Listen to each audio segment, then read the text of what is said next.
की पहचान है तो मुलायम सिंह से पहचान है। और अपर्णा यादव कहाँ गई? अपने नैहरे गई हैं। योगी बिष्ट की बहन है, अपने नैहरे घूमने गई हैं और उनका कोई असर नहीं। क्या वो विधायक मंत्री है?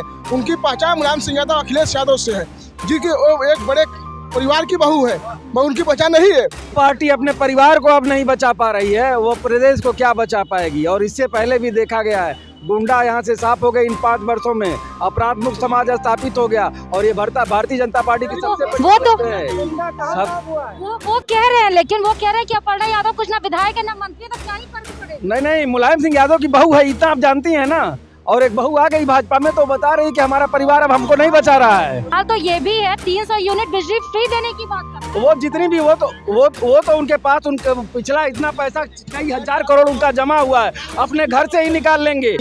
और मोदी ही अपनी पार्टी को सरकार से बाहर कर रहे हैं, हम नहीं कर पा रहे हैं, हम विरोधी नहीं कर पा रहे हैं। उन्होंने खुद अपना जड़ खोद दिया है। प्रदेश की जनता सब देख रही है, ये झूठों की पार्टी है, कहती कुछ है करती कुछ है। सबका साथ सबका विकास की बात करती है, कुछ लोगों का साथ और कुछ लोगों का विकास करती है। दलितों पिछड़ों का सर्वनाश करने में लगी हुई है भारतीय जनता पार्टी। तो बड़ा दिख रहा है, ये किसानों के बीच जा रहा है, मजदूरों के बीच जा रहा है, निर्माण कार्य इससे हो रहे हैं। कहीं महंगाई नहीं बढ़ा है, और अगर महंगाई बढ़ता तो आज कार के जितने भी शोरूम हैं सब एडवांस बुक हो रहे हैं। भारतीय जनता पार्टी का स्वरूप बदल चुका है, वह विकसित भारत के निर्माण की तरफ अग्रसर है। अब सामाजिक समरसता की ओर अग्रसर है। कोई नेता अगर यह सपना दे रहा हो कि उसका बेटा भी एमएलए एमपी का टिकट पाएगा, तब वो रहेंगी। अब वो दिन गए। नमस्कार, आप देख रहे हैं खबर प्याली, मैं हूं श्रुति श्रीवास्तव। यूपी के चुनाव में सपा और बीजेपी पटखनी देने के लिए एक दूसरे पे दाव लगा रहे हैं। स्वामी प्रसाद मौर्य जो कभी बीजेपी में थे, आज सपा का दामन थाम चुके हैं और खुद की बहू यानी कि मुलायम सिंह की बहू अपर्णा यादव भी सपा का दामन तोड़ अब बीजेपी में शामिल हो गई हैं। तो नेताओं के इधर उधर जाने से क्या चुनाव पर असर पड़ेगा? जनता का क्या सोचना है इस पे, ये हम जानेंगे सर्वे ऑन द स्पॉट पे जनता के बीच से ही। बताइए, नेताओं के इधर उधर जाने से कुछ असर पड़ेगा चुनाव से? बिल्कुल असर पड़ेगा। कैसा असर पड़ेगा? जब भाजपा पर असर पड़ गया अगले बार, तो सपा पर क्यों नहीं पड़ेगा। स्वामी जी जब भाजपा में गए तो बड़े अच्छे थे, क्योंकि वो बसपा छोड़ के आए थे। आज सपा में चले गए तो असर नहीं पड़ेगा। अरे पूरा सोपड़ा साफ है, भाजपा खत्म। हाँ, अपर्णा यादव आ गई। अपर्णा यादव तो अपर्णा आएगी। अखिलेश यादव नेता है समाजवादी का, अगर बड़ा नेता नहीं है, कोई दिक्कत नहीं है। हाँ, अपर्णा यादव न तो कोई एमपी न तो कोई एमएलए है। अपर्णा यादव की पहचान है तो मुलायम सिंह से पहचान है। और अपर्णा यादव कहाँ गई? अपने नैहरे गई हैं। योगी बिष्ट की बहन है, अपने नैहरे घूमने गई हैं और उनका कोई असर नहीं। क्या वो विधायक मंत्री है? उनकी पहचान मुलायम सिंह यादव, अखिलेश यादव से है जी की वो एक बड़े परिवार की बहू है, उनकी पहचान नहीं है। उनकी राजनीति क्या वो अभी लड़ जाए? समाजवादी पार्टी जो पार्टी अपने परिवार को अब नहीं बचा पा रही है, वो प्रदेश को क्या बचा पाएगी। और इससे पहले भी देखा गया है, गुंडा यहाँ से साफ हो गए इन 5 वर्षों में, अपराध मुक्त समाज स्थापित हो गया। और ये भारतीय जनता पार्टी की सबसे वो कह रहे हैं, लेकिन वो कह रहे हैं कि अपर्णा यादव कुछ ना विधायक है ना मंत्री, तो क्या ही फर्क पड़ेगा। नहीं, मुलायम सिंह यादव की बहू है, इतना आप जानती हैं ना। और एक बहू आ गई भाजपा में तो बता रही कि हमारा परिवार अब हमको नहीं बचा रहा है। परिवार नहीं बचा रहा है। इनको ये पता होना चाहिए। कह रहे हैं कि गुंडा राज है। या जो वहाँ पे टेनी जो कि गृह राज्य मंत्री, उसका बेटा जो है गाड़ी चढ़ा देता है तो टेनी दोषी नहीं होता है। यदि अमर दुबे जो मारा गया विकास इनकाउंटर में, उसकी पत्नी एक महिला है। उसकी महिला पत्नी जो है कि 1 महीना की शादी हुई थी विकास दुबे की, जो साथ था अमर दुबे की जो औरत थी, 1 महीना शादी हुई, वो दोषी हो गई। वो आज जेल में है 19 महीना से। ये लोग क्या मांगेंगे? स्वामी चिन्मयानंद की देख लीजिए, आप देख लीजिए। बाहुबलियों को 25,000 का इनामी जौनपुर में क्रिकेट खेल रहा है। ये क्या बात करेंगे भारतीय जनता पार्टी के लोग? और एक देख लीजिए उन्नाव की घटना देख लीजिए, एक महिला के साथ बलात्कार हुआ, उसको जेल गया, उसको मार दिया गया। कहना क्या चाह रहे हैं? मैं चाहता हूं, भारतीय जनता पार्टी में गुंडा राज चरम पे था और समाजवादी पार्टी में महिलाओं का सम्मान हुआ था। 10-90 निकला। जेपी नड्डा साहब कह रहे हैं कि दंगाइयों तो खत्म हो जाएगा, इस बार तो बजरंगबली जीतेंगे। बिल्कुल सही बोल रहे हैं। सारे समाज ने महसूस किया है, गुंडा प्रदेश छोड़कर चले गए। और जो गुंडों की ठेकेदारी होती थी, मुख्तार अंसारी से लेकर इधर जितने लोग ठेकेदार हुआ करते थे, अब माफिया, सब लोग इस प्रदेश से बाहर हो गए। और एक समरस समाज की स्थापना के लिए अग्रसर हुआ भारतीय जनता पार्टी और इस प्रदेश की योगी सरकार।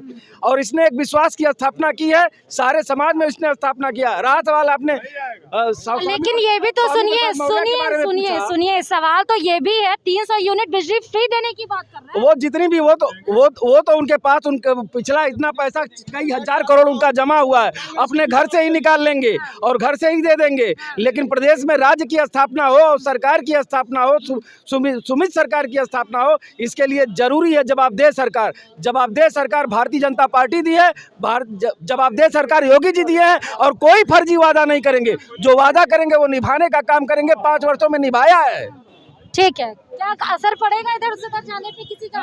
योगी और मोदी ही अपनी पार्टी को सरकार से बाहर कर रहे हैं, हम नहीं कर पा रहे हैं। अच्छा, हम विरोधी नहीं कर पा रहे हैं। उन्होंने खुद अपना जड़ खोद दिया है और जितने लंबे हैं उतने गहरे गड्ढे। कैसे खोद दिया? आप तो 23 तारीख को ताबड़तोड़ रैलियां करने के लिए 10 मार्च को बात करिएगा, मैं यहीं रहूंगा। हाँ, भाजपा थोड़ा सा पोल आप खोलेंगे, अंदर की बात बताएंगे कैसे? आप कह रहे हैं कि मोदी और योगी ही साफ कर दे रहे हैं। सब योगी और मोदी ही भाजपा को लेके डूबेंगे, डूब गए। कोरोना काल में जिस सरकार के 2 मंत्री स्वर्गवास हो गए हो, कमल रानी वरुण जी, चेतन चौहान जी, कोरोना ने बचा लिया। अरे उत्तर प्रदेश की जनता सब देख रही है, ये झूठों की पार्टी है, कहती कुछ है करती कुछ है।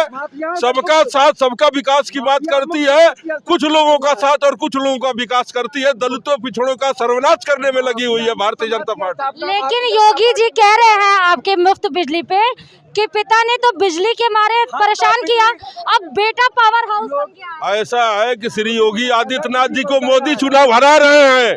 मोदी ने महंगाई बढ़ा दी, सरसों का तेल, पेट्रोल, डीजल, गैस, छुट्टा जानवर, 5 चीज भारतीय जनता पार्टी को उत्तर प्रदेश से जमीन में गाड़ने के लिए तैयार है। यहाँ की जनता मैम, यह महंगाई नहीं बढ़ा है, यह महंगाई जो बढ़ा दिख रहा है, यह किसानों के बीच जा रहा है, मजदूरों के बीच जा रहा है, निर्माण कार्य इससे हो रहे हैं। कहीं महंगाई नहीं बढ़ा है। और अगर महंगाई बढ़ता तो आज कार के जितने भी शोरूम हैं सब एडवांस बुक हो रहे हैं। जितने भी हीरो होंडा के तो कहने का मतलब पेट्रोल कुछ महंगा है तो हमारी क्षमता भी हो गई है।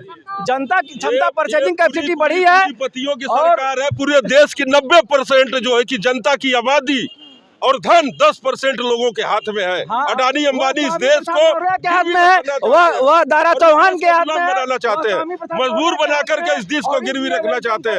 ये अडानी अंबानी के हाथ में सरकार है और वो स्वामी प्रसाद मौर्य पूरा करेंगे। तो 2017 में आप भी तो किए थे।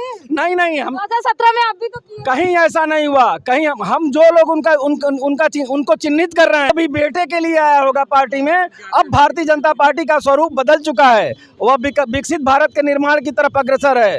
अब सामाजिक समरसता की ओर अग्रसर है। कोई नेता अगर यह सपना दे रहा हो कि उसका बेटा भी एमएलए एमपी का टिकट पाएगा, तब वो रहेंगी। अब वो दिन गए, परिवार के दिन गए, लेकिन अब दलालों के आने के दिन आ गए हैं, समझ रही हैं? और ऐसा है दिनेश शर्मा लड़ेगा, योगी लड़ेगा, मोदी लड़ेगा, यही सब लड़ेंगे, यही सब लड़ेंगे। और जो पार्टी के लिए कार्यकर्ता अपना खून पसीना कुर्बान कर चुके हैं, वो खड़े देखेंगे। और योगी की बहन आके चुनाव लड़ेगी, यही होगा। कह रहे हैं कि परिवार के अब दिन गए, क्योंकि अब परिवारहीन लोग जो हैं वो सत्ता में आ रहे हैं। जिनका कोई परिवार नहीं है, भाई बहन या परिवार के साथ नहीं रह रहे हैं, न कोई बेटी है, सिर्फ जो है इन्होंने एक नारा दिया शुरू में कि साहब वो उनके तो कोई है नहीं, वो भ्रष्टाचार क्या करेंगे। तो इसका मतलब कि जो जिसके साथ परिवार है वो सब भ्रष्टाचारी है। पहले एक सेंटेंस से पूरे देश में जो 99% पारिवारिक लोग हैं, परिवार है, तो ऐसे में तो कतई समझ लीजिए परिवारहीन व्यक्ति को तो कतई प्रधानमंत्री और मुख्यमंत्री होना नहीं चाहिए। समाज योगी जी को वेलकम कर रहा है। राजनाथ का परिवार नहीं है बीजेपी में, नहीं है राजनाथ का परिवार। और उसके बाद फिर इनका गोपाल जी टंडन परिवार नहीं है। परिवार किसका नहीं है? परिवार सब है। तो क्रिकेट बोर्ड का सचिव बन गया, वो भी परिवारवाद है। ये परिवारवाद है। और जितने 2014 में जितने सांसद बीजेपी के जीते, वह परिवारवाद नहीं है हमारा। जो भी सांसद बने 14 में, सरकार ने बेटे चुनाव लड़े एमएलए का। सरकार ने कहा था किसान की आय दुगनी कर देंगे। इसी सरकार ने जुमलेबाजी से कहा था किसान की आय कर देंगे दुगनी, और आज सरकार किसानों के क्या हाल हैं। किसानों के खेत में फसलें जो है सीधे जानवर छूटा चर रहे हैं, और जो जानवर की व्यवस्था जो सरकार कहती है हम गौ पूजा करें, गौ हमारी माता है, वो माताएं जो गौशाले जो बनाए हैं सरकार ने, वो वहाँ भूखों मर रही। ऐसी सरकार को शराब और गाय भी देंगे, और किसान भी उनके विरोध में खड़ा है। किसान विरोधी सरकार है। ये 3 तरह से चोरी करते हैं, 3 तरह से, रेट में, वेट में और क्वालिटी में। ये 3 तरह की चोरी करते हैं। यूरिया और डीएपी चोरी पकड़ी गई, डुप्लीकेट हमारे पूर्वांचल में जहाँ जोगी जी हैं, देवरिया, गोरखपुर। ये लोग कहीं बेरोजगारी, विकास और बीजेपी वाले कभी इन सब मुद्दे पे चुनाव नहीं लड़ रहे हैं। वो केवल मंदिर और मस्जिद पे चुनाव लड़ना चाहते हैं। युवा बेरोजगार हो गया, सड़क पे घूम रहा है, महंगाई चरम सीमा पे है, लेकिन इस पे बात नहीं होगी। जो होगी जात पात पे होगी, मंदिर पे होगी, इसी पे चुनाव ये लोग लड़ेंगे। ये कह रहे हैं कि महंगाई अगर बढ़ी है तो कमाई भी बढ़ी है। कहाँ कमाई बढ़ी है? बेरोजगार लोग सड़क पे घूम रहे हैं, नौकरी के लिए नौकरी के लिए आप कह रहे हैं कमाई बढ़ी है ना, ये कह रहे हैं। सुनिए, नौकरी के लिए गई जो शिक्षा मित्र है उस पर लाठियां बरसाया जा रहा है। नहीं होगा, हीरो होंडा के पीटा जा रहा है। नौकरी मिल रही है, सबको नौकरी मिल रही है। नौकरी में जातिवाद नहीं चल रहा है, नौकरी जा रहा है, सर्विस के लिए फर्जीवाड़ा नहीं हो रहा है। फर्जीवाड़ा करने वाले क्या एक मिनट क्या बोल रहे हैं? सपा सरकार में 10-10 लाख रुपए की लेखपाली बिक रही थी, निष्पक्ष नौकरियां हुई हैं। मैं युवा हूँ, छात्र लखनऊ विश्वविद्यालय का। इस बार जितनी नौकरी मिली है योगी सरकार में, पिछली सरकारों में नहीं मिली। गरीब को मकान नहीं मिला। दरोगा भर्ती, नलकूप भर्ती, दरोगा भर्ती, नलकूप भर्ती, जितनी भर्तियां हुई हैं या तो निरस्त हुई हैं या तो घपले। निरस्त हुई मैम, एसआई की भर्ती हुई मैम। जो अपने घर को सम्मान नहीं दे सकता, अपने घर का विकास नहीं कर सकता, समाजवादी सिर्फ गुंडों की पार्टी है। और यहाँ पे जितने जो बोलते हैं मीडिया में, सब दलाल होते हैं, जिनकी दलाली बंद है, वो ज्यादा चिल्लाते हैं। कांग्रेस सरकार में गुंडा करते नहीं है, बेटी बहन सब सरकार में इसका विधायक बलात्कार। जो आ जाते हैं बीजेपी में वो सभी साधारण और सच्चे इंसान हो जाते हैं, और वही दूसरे पार्टी में चले जाते हैं तो गुंडे और बेईमान हो जाते हैं। ये है बीजेपी। मैं त्रिवेणी प्रसाद हूँ, मऊ सदर से माफिया विधायक के यहाँ से हूँ, और मैं बलात्कार का, सामूहिक बलात्कार का मुलजिम बनाया गया हूँ। समाजवादी पार्टी के सरकार में, मुलायम सिंह यादव की सरकार में। मैडम कैसा लगता है? मेरे जवान बच्चे हैं, मेरी जवान बेटी, मैं बलात्कारी हूँ, सामूहिक बलात्कार का मुलजिम बनाया इसी मुलायम सिंह यादव की सरकार में। कितना दुरुपयोग हुआ है, और गुंडों ने जो अत्याचार किया है। नेताओं की इधर उधर आने से, पाला बदलने से चुनाव पर कोई फर्क पड़ेगा? कोई नहीं फर्क पड़े, कोई फर्क नहीं। जनता के मूड पर कोई फर्क नहीं, कोई नहीं। नेता अपर्णा यादव बहू अगर आ जाए दूसरे की पार्टी में तो भी नहीं यार, अपर्णा यादव के आने से कोई फर्क तो नहीं पड़ेगा, लेकिन हर दल संदेश देना चाहता है कि एक ग्रामीण क्षेत्र में संदेश दिया जाए कि घर में फूट है, घर के लोग एकत्रित नहीं हैं, इसी वजह से अपर्णा यादव बीजेपी में आई है। ये तो बहुत बड़ा रीजन है ना भाई। नेताजी को कहा जाता था कि एक साथ मिलकर चलते हैं, वो ऐसा व्यक्तित्व था। और अखिलेश यादव में कहा जा रहा है कि फूट पड़वा रहे हैं और उसको संभाल नहीं पा रहे हैं। तो एक बड़ा संदेश नहीं जा रहा है? ऐसा कुछ नहीं है। अपर्णा जी के बड़ी अल्प अवधि में उनकी महत्वाकांक्षा अधिक तेज उड़ान भरने लगी। आदरणीय नेताजी के बारे में कहा जाता है, परिवार नहीं देश को बड़ी संभाल के चलते हैं। ऊंची महत्वाकांक्षा जो है अपर्णा जी को गर्दिश में ले जाएगी, और गर्दिश के तरफ वो बढ़ गई, उनका कदम गर्दिश के तरफ। स्वामी प्रसाद मौर्य के उससे कोई फर्क? स्वामी प्रसाद मौर्य जी दारा सिंह चौहान के उससे भी कोई? नहीं, वो स्वामी प्रसाद मौर्य जी की तुलना आप फिर कर दी तुरंत अपर्णा जी से। आपने नेताजी के परिवार की टिप्पणी की है ना। नहीं, मैं कह रही हूँ उनके जाने से कोई फर्क नहीं पड़ेगा। किनके जाने? बीजेपी, दारा सिंह चौहान गए, स्वामी प्रसाद मौर्य गए, उसमें काफी प्रभाव पड़ेगा। सब स्वार्थी हैं, अपने स्वार्थ से पाला बदले हैं। आदरणीय मुलायम सिंह जैसा नेता था कि परिवार में सब लोगों को पद दे करके परिवार को एकत्रित करके चले, लेकिन माननीय अखिलेश जी में वो क्वालिटी नहीं है। आज लोग चाहे पक्ष हो चाहे विपक्ष हो, नेताजी का नाम सम्मान से लोग नेताजी ही कहते हैं, लेकिन अखिलेश जी को कोई नेता मानने के लिए तैयार ही नहीं, उनके पार्टी के लोग नहीं तैयार। 2022 के यूपी चुनाव में एक दूसरे के किले में, एक दूसरे के तंबू में कील गाड़ने की कोशिश तो कर रहे हैं, लेकिन जनता भी एक मुद्दा अपना डिसाइड कर बैठी हुई है। पाला बदलने से चुनाव पर असर होगा या नहीं होगा, ये आने वाला वक्त बताएगा। लेकिन समीकरण सेट करने की पूरी कोशिश सभी पार्टियों ने ताबड़तोड़ तैयारी कर रखी है। किसी और खबर के साथ आपके बीच हाजिर होंगे, देखते रहिए खबर प्याली। खबरों की ज्यादा जानकारी के लिए अपने पसंदीदा चैनल खबर प्यारी को लाइक करें, शेयर करें और सब्सक्राइब करें।